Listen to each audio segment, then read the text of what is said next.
Innal hamdalillah nahmaduhu ta'ala wa nasta'inuhu wa nastaghfiruh wa na'udzu billahi min syururi anfusina wa min sayyiati a'malina. May yahdihillahu fala mudhillalah wa may yudlil fala hadiyalah. Asyhadu an la ilaha illallah wahdahu la syarikalah wa asyhadu anna Muhammadan abduhu wa rasuluhu alladzi la nabiyya ba'da. Qala Allah ta'ala fi kitabihil karim, ya ayyuhalladzina amanu taqullaha haqqa tuqatih wa la tamutunna illa wa antum muslimun. Ya ayyuhan nasu taqu rabbakumul ladzi khalaqakum min nafsin wahidah wa khalaqa minha zawjaha wa batha minhuma rijalan katsiran wa nisaa'a wattaqullaha alladzi tasaaluna bihi wal arham innallaha kana 'alaikum raqiba. Ya ayyuhalladzina amanu taqullaha wa qulu qawlan sadida yuslih lakum a'malakum wa yaghfir lakum dhunubakum wa may yuti'illaha wa rasulahu faqad faza fawzan 'azima. Amma ba'du, fa inna asdaqal hadithi kitabullah wa khairul hadi hadi Muhammadin sallallahu alaihi wasallam wa syarrul umuri muhdatsatuha wa kullu muhdatsatin bid'ah wa kullu bid'atin dhalalah wa kullu dhalalatin finnar. Ala inna mimma qala wa kafa khairum mimma kathura. Allahumma shalli ala Muhammad wa ala alihi wa sahbihi wa man tabi'ahum bi ihsanin ila yaumiddin. Alhamdulillah, segala puji hanya milik Allah Subhanahu wa taala. Kita memohon dan berlindung kepadanya, dan kita bertobat kepadanya, dan kita bersaksi bahwasanya tidak ada Tuhan yang berhak disembah kecuali Allah Subhanahu wa taala. Salawat dan salam tidak lupa senantiasa kita curahkan kepada Nabi kita Nabi Muhammad sallallahu alaihi wasallam beserta keluarganya, sahabatnya, tabi'in, tabi'ut tabi'in, dan kepada para pengikutnya yang senantiasa istiqomah berpegang teguh di atas sunnahnya Nabi Muhammad sallallahu alaihi wasallam hingga akhir zaman. Dan kita bersaksi bahwasanya Muhammad adalah seorang nabi dan rasul utusan Allah Subhanahu wa taala. Dalam salah satu firman Allah Subhanahu wa taala dalam surat Al-Hijr ayat 99, di sana Allah Subhanahu wa taala memerintahkan kepada kita, wa'bud rabbaka hatta ya'tiyakal yakin. Beribadahlah kalian kepada Allah Subhanahu wa taala, sembahlah Allah Subhanahu wa taala, senantiasa menjalankan berbagai perintah yang diperintahkan oleh Allah Subhanahu wa taala, hatta yatiyakal yakin, sampai datang kematian kepada diri kalian. Para ulama menjelaskan, di antaranya Al-Imam Al-Hafidz Ibnu Katsir rahimahullahu taala, mayoritas ulama menjelaskan bahwasanya makna kalimat yakin yang ada dalam ayat tersebut adalah kematian, bukan makna yang lainnya. Sebagaimana kita ketahui, ada di antara kaum muslimin, mereka memahami bahwasanya kalimat yakin di sini adalah salah satu derajat yang menjadikan mereka tidak mau mengerjakan perintah Allah. Ada di antara kaum muslimin yang mereka mengaku beriman kepada Allah Subhanahu wa taala dan Rasulnya, mereka tidak mau menjalankan berbagai syariat yang diperintahkan oleh Allah. Ketika mereka merasa sudah yakin dengan ajaran Islam, mereka mengatakan adalah darajat ma'rifat yang menjadikan mereka tidak mau beribadah kepada Allah. Padahal dalam Islam tidak ada yang namanya derajat ma'rifat. Dalam Islam hanya ada iman, Islam, dan ihsan. Inilah derajat dalam Islam yang Allah Subhanahu wa taala memerintahkan kepada kita senantiasa beribadah kepada Allah Subhanahu wa taala sampai datang keyakinan alias kematian yang datang kepada diri kita masing-masing. Sebagaimana kita fahami dalam Al-Qur'an ataupun hadis-hadis Nabi sallallahu alaihi wasallam, bahkan dalam surat Az-Zariyat ayat 56 Allah Subhanahu wa taala menjelaskan kepada kita semuanya tentang tujuan hidup kita, tentang hikmah Allah Subhanahu wa taala menciptakan langit dan bumi, mengutus seorang nabi, nabi kita Nabi Muhammad sallallahu alaihi wasallam, memberikan berbagai kenikmatan dari Allah Subhanahu wa taala kepada kita semuanya. Tujuannya adalah satu, untuk beribadah kepada Allah Subhanahu wa taala, beribadah di atas dalil, bukan beribadah di atas perasaan, bukan beribadah di atas logika, bukan beribadah di atas syahwat dan hawa nafsu, tapi beribadah di atas dalil, di atas Al-Quran dan Sunnah Nabi Sallallahu Alaihi Wasallam. Inilah ibadah yang memiliki kualitas yang agung di sisi Allah Subhanahu Wa Taala, dan inilah daripada hikmah Allah Subhanahu Wa Taala menciptakan kita, memberikan ujian kepada kita semuanya agar kita sama-sama bisa beribadah di atas dalil Al-Quran dan Sunnah Nabi Sallallahu Alaihi Wasallam. Sebagaimana Allah Subhanahu Wa Taala menjelaskan, Alladzi khalaqal mauta wal hayata liyabluwakum ayyukum ahsanu amala. Dalam surat Tabarak atau surat Al-Mulk juz Tabarak atau juz 29, di situ Allah Subhanahu wa taala secara tegas menjelaskan kepada kita, Alladzi khalaqal mauta wal haya. Allah menciptakan dan Allah yang mematikan, tujuannya adalah liyabluwakum, untuk menguji kalian, siapa di antara kalian yang bisa beribadah, yang mana ibadah tersebut adalah sebaik-baik ibadah, ibadah yang paling baik, bukan ibadah yang paling banyak. Fudail bin Iyad rahimahullahu ta'ala ketika menjelaskan ayat tersebut bahwasanya ibadah atau amalan yang paling baik akhlasuhu wa aswabuhu, yaitu adalah amalan yang paling ikhlas, yang dilakukan tujuannya untuk mengharapkan ridha Allah. Ikhlas ditujukan hanya kepada Allah Subhanahu wa taala, tidak ditujukan kepada yang lainnya. Dan yang kedua adalah wa aswabuhu, yaitu adalah amalan yang dia paling benar, alias yang dia sesuai dengan tuntunan Nabi sallallahu alaihi wasallam. Bahkan beliau menjelaskan, setiap amalan yang dilakukan ikhlas karena Allah Subhanahu wa taala tetapi tidak pernah sesuai dengan tuntunan, maka amalan tersebut ditolak oleh Allah Subhanahu wa taala. Begitu juga seseorang melakukan suatu amalan yang dia sesuai dengan tuntunan Nabi sallallahu alaihi wasallam tapi tidak didasari dengan keikhlasan kepada Allah Subhanahu wa taala, maka amalan tersebut tidak akan diterima oleh Allah Subhanahu wa taala. Bagi kita yang selama ini senantiasa membaca surat Al-Kahfi, ayat yang terakhir yang disunahkan oleh Nabi sallallahu alaihi wasallam setiap malam Jumat, yang disunahkan kepada kita, yaitu adalah membaca surat Al-Kahfi, baik malam Jumat ataupun di hari Jumatnya. Di ayat yang terakhir Allah Subhanahu wa taala menjelaskan, "Wa man kana yarju liqa'a rabbih falyamal amalan shalihan wa la yusyrik bi ibadati rabbi ahada." Ayat ini yang dijelaskan oleh para ulama, bagi siapapun di antara kita yang kita mengharapkan pertemuan dengan Allah Subhanahu wa taala, ingin mendapatkan rahmat dari Allah, mendapatkan keridhaan dari Allah Subhanahu wa taala, semuanya tidak akan pernah bisa kita dapatkan kecuali ketika kita beribadah di atas ikhlas, di atas tuntunan Nabi sallallahu alaihi wasallam. Dalam ayat tersebut Allah menjelaskan, "Wa man kana yarju liqa'a rabbih." Barang siapa yang dia mengharapkan pertemuannya dengan Allah Subhanahu wa taala di surganya kelak, falyamal amalan sholihan, maka dia beramal soleh, amalan yang soleh. Para ulama ahli tafsir menjelaskan adalah amal yang sesuai dengan tuntunan Nabi sallallahu alaihi wasallam, itulah amalan yang soleh. Adapun amalan yang mereka tidak dituntunkan oleh Nabi sallallahu alaihi wasallam, kalau merujuk kepada surat tersebut berdasarkan pemahaman para salafus soleh, berdasarkan pemahaman ahli tafsir, para ulama ahli tafsir, maka itu tidak dikatakan amalan soleh kecuali dia dilakukan atas dasar tuntunan Nabi sallallahu alaihi wasallam.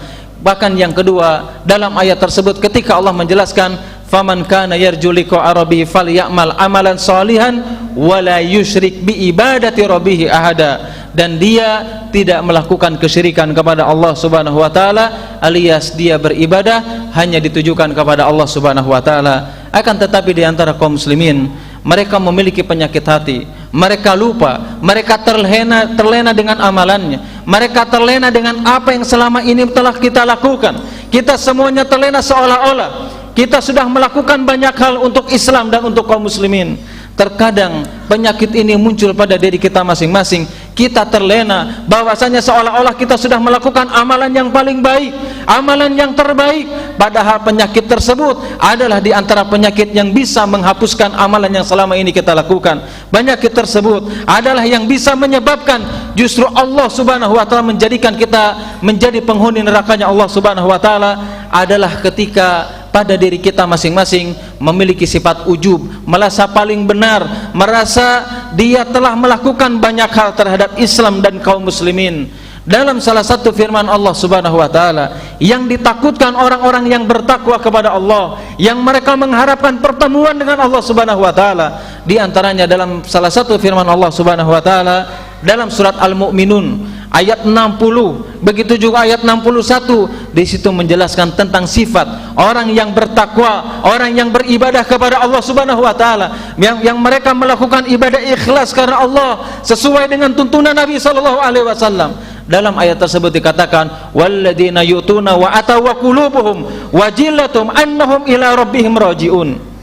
Orang-orang yang memiliki ketakwaan kepada Allah, mereka ketika melakukan amalan, mereka ketika memberikan sesuatu yang telah mereka berikan, wajilatun, mereka merasakan takut dalam hatinya, takut dalam jiwanya. Apa yang mereka rasakan atau apa yang mereka takutkan? Karena mereka tahu akan dikembalikan kepada Allah, akan menghadap Allah Subhanahu wa taala, akan mempertanggungjawabkan apa yang selama ini kita lakukan, apa yang selama ini kita amalkan, apakah sesuai atau tidak dengan tuntunan Nabi sallallahu alaihi wasallam, apakah dilakukan ikhlas karena Allah Subhanahu wa taala atau tidak.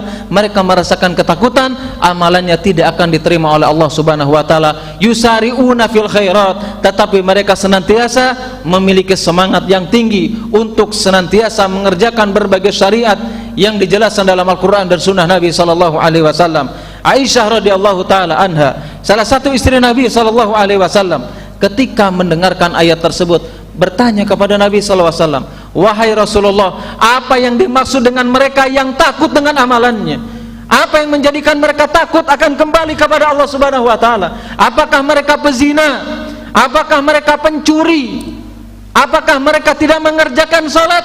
Kemudian Nabi sallallahu alaihi wasallam, bukan wahai anaknya Abu Bakar Siddiq, yang mereka takutkan adalah justru mereka ini adalah orang-orang ahli salat, ahli ibadah, ahli sedekah. Mereka senantiasa mengerjakan perintah Allah Subhanahu wa taala. Yang mereka takutkan adalah mereka takut kalau amalan yang selama ini tidak diterima oleh Allah Subhanahu wa taala. Berapa tahun kita melaksanakan amalan? Berapa tahun kita mengerjakan berbagai amalan dalam kehidupan kita? Apakah kita diterima oleh Allah Subhanahu wa taala? Kita semuanya tidak ada yang mengetahuinya. Maka di antara hikmahnya Allah Subhanahu wa taala tidak pernah menjelaskan di dunia ini apakah amalan kita diterima atau tidak. Ini justru di antara hikmahnya agar kita senantiasa kembali kepada Allah, memohon kepada Allah, banyak berdoa kepada Allah Subhanahu wa taala agar setiap amalan dan ibadah yang kita lakukan justru diterima oleh Allah Subhanahu wa taala. Dan inilah di antara kenikmatan yang sangat agung yang diberikan oleh Allah Subhanahu wa taala kepada kita semuanya, adalah tatkala kita diberikan oleh Allah kemudahan untuk bisa berpegang teguh di atas sunnahnya Nabi sallallahu alaihi wasallam, untuk bisa berpegang teguh menjalankan berbagai syariat yang diperintahkan oleh Allah Subhanahu wa taala dan Rasulnya.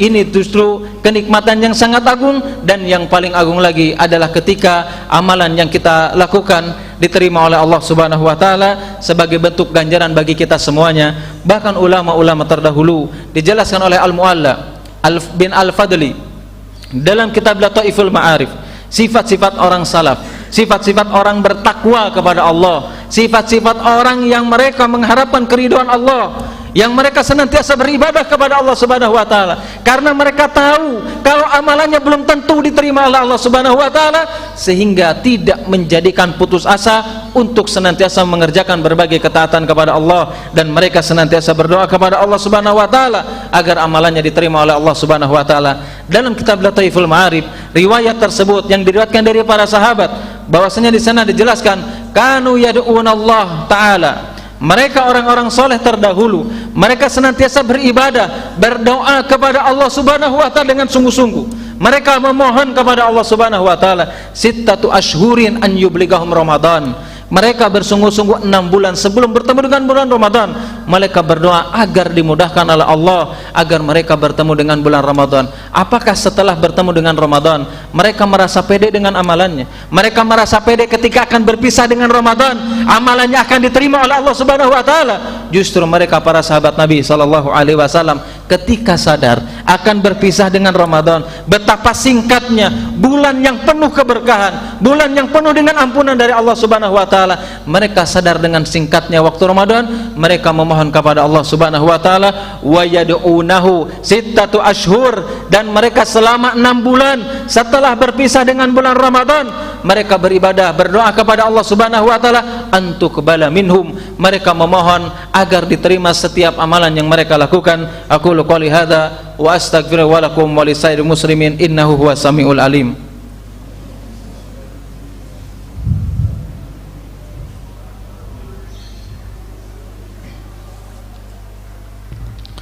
Alhamdulillah, alhamdulillah ala ihsanihi wa syukrun lahu bitaufiqi wa imtinani. Asyhadu an la ilaha illallah wahdahu la syarikalah ta'ziman li sya'nihi wa asyhadu anna Muhammadan abduhu wa rasuluhu da'iyan ila ridwanihi. Allahumma shalli ala Muhammad wa ala alihi wa sahbihi wa man tabi'ahum bi ihsanin ila yaumiddin. Itulah diantara ayat-ayat yang menjelaskan kepada kita jangan terlalu pede dengan amalan yang selama ini kita lakukan. Jangan pernah merasa puas dengan keberhasilan kita diberikan kesempatan oleh Allah Subhanahu wa taala untuk bisa menjalankan Ramadan sampai detik ini. Kita tidak tahu apakah amalan kita diterima atau tidak oleh Allah Subhanahu wa taala. Bahkan diantaranya nabi kita atau nabi yang harus diikuti oleh kita, bahkan oleh Nabi sallallahu alaihi wasallam, Allah memerintahkan kepada Rasulullah dan kepada kita untuk mengikuti milahnya Ibrahim. Nabi Ibrahim alaihissalam, beliau seorang nabi, bahkan bapaknya para nabi, bahkan beliau adalah bapaknya tauhid. Beliau ketika melakukan amalan yang diperintahkan oleh Allah Subhanahu wa taala, yang disertai dengan anaknya itu Ismail alaihissalam, dalam salah satu firman Allah Subhanahu wa taala dalam surat Al-Baqarah ayat 127, di situ dijelaskan wa id yarfa'u Ibrahimul qawaida minal baiti wa Ismailu Rabbana taqabbal minna innaka antas samiul alim. Nabi Ibrahim ketika membangun Ka'bah, yang ketika itu usianya sudah tidak muda lagi, kurang lebih 100 tahunan, berbeda dengan putranya yang membantu ketika itu adalah Ismail alaihissalam yang usianya masih muda. Ketika membangun Ka'bah, memperbaiki Ka'bah, meninggikan Ka'bah, sampai beliau harus menopang salah satu batu yang diinjak agar bisa membangun Ka'bah tersebut atas perintah Allah Subhanahu wa taala. Sebagaimana yang kita kenal dengan makomnya Ibrahim, itulah amalan yang bukan amalan yang sangat mudah.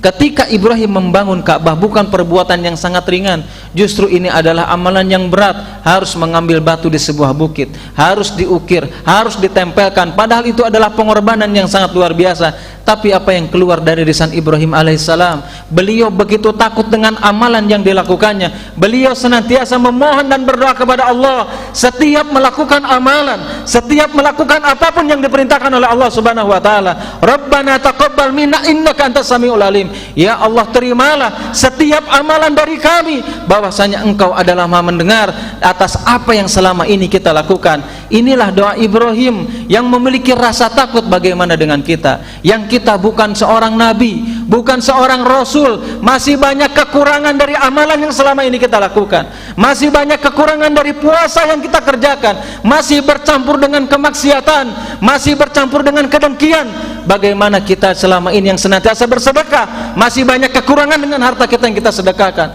Dari ibadah yang selama ini kita lakukan, masih banyak kekurangan bercampur dengan kemalasan. Tapi kita tidak pernah memohon, kita tidak pernah berdoa di bulan yang penuh dengan berkah. Bahkan Allah Subhanahu wa taala ada malam yang sangat mulia, 10 hari malam terakhir, di mana kita dianjurkan banyak bertobat, banyak berdoa kepada Allah agar puasa yang selama ini kita kerjakan, kita mendapatkan ampunan dari Allah, diterima oleh Allah Subhanahu wa taala, yang menjadikan kita semakin pribadi yang bertakwa kepada Allah Subhanahu wa taala. Abdurrahman, bahkan Abdullah bin Umar radhiyallahu taala anhuma, ketika beliau berjalan di suatu tempat, beliau menyaksikan atau menemukan, bertemu dengan beberapa orang yang mereka senantiasa mengemis, meminta-minta.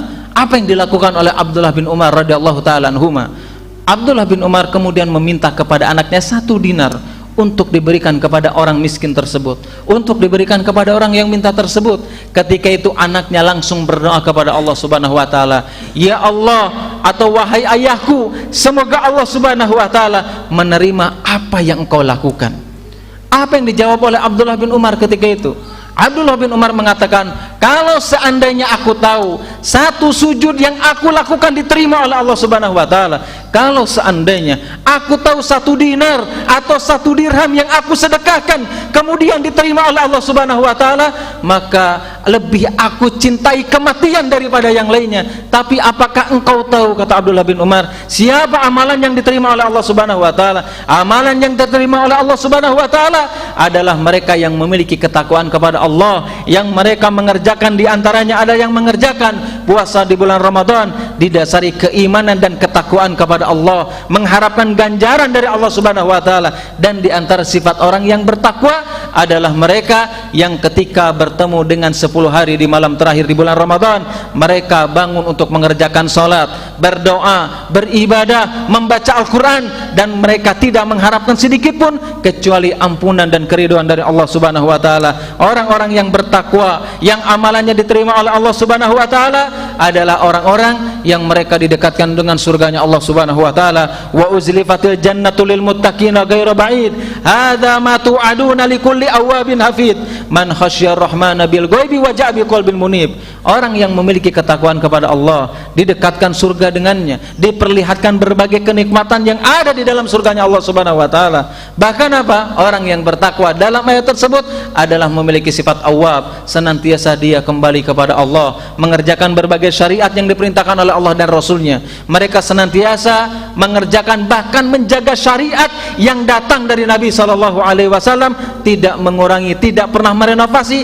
Dia as-sam'u wa ta'at, taat dan patuh dengan apa yang datang daripada Al-Quran dan sunnah Nabi SAW.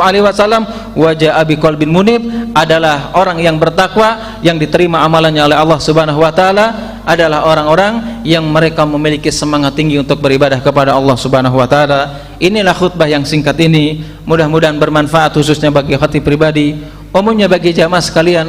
Mudah-mudahan kita diberikan kemudahan oleh Allah Subhanahu wa taala untuk senantiasa diberikan semangat yang tinggi untuk menghiasi di akhir bulan Ramadan ini dengan berbagai ketaatan kepada Allah, meninggalkan perbuatan yang sia-sia, meninggalkan amalan-amalan yang bisa merusak keikhlasan, bahkan merusak amalan yang selama ini kita lakukan, khususnya di bulan Ramadan, di bulan yang penuh dengan ampunan Allah Subhanahu wa taala. Innallaha wa malaikatahu yusholluna ala nabi ya ayyuhalladzina amanu shallu alaihi wa sallimu taslima.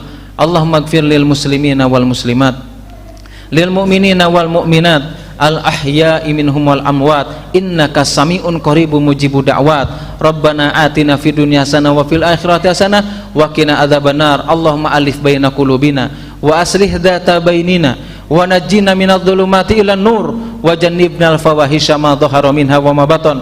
Allahumma ij'alna mubarakan fi asma'ina wa qulubina wa dzurriyyatina wa azwajina wa tub alaina innaka antat tawwabur rahim. Wa aqimis shalah.